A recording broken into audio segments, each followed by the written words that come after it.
ما که نمیخوایم سفیر شویم، ما نمیخوایم جای سفیر گیریم و ما نمیخوایم کنسولگری رویم جای کنسول گیریم. اصلا ما دعوای هیچی نداره.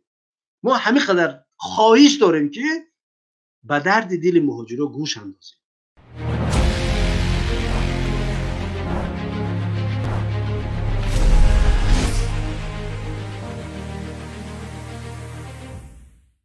این مشکل ها راهی حل داره. با خواب رفتن کار مشکل حل نمیشود. 4 سال از سفیر اومد از همینجا بگه که یگان مهاجر میشناسه که سفیر کی است؟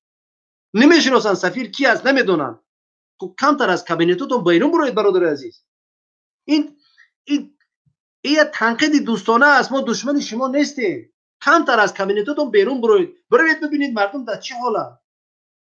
ما 3 سال 4 سال شد دعوت کردیم مردم.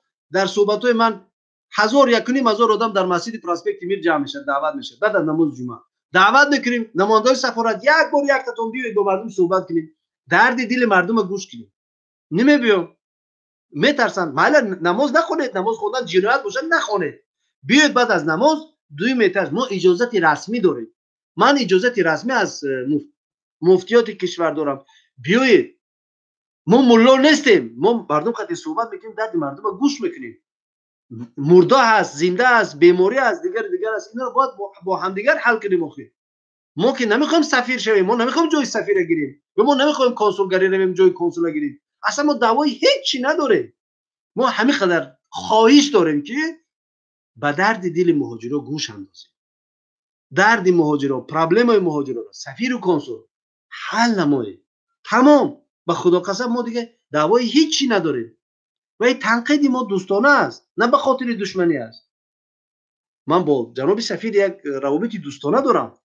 دوستم هم که باشد ما همه خیلی، یعنی دوست خبروار، دشمن شکروار. طریق دوستانه میگیم که جناب سفیر، جناب کنسول، بیایید ببینید مهاجرات چه مشکل دارن، بیا با هم مثلا این مشکلات رو حل میکنیم. هیچ چیزی نیست.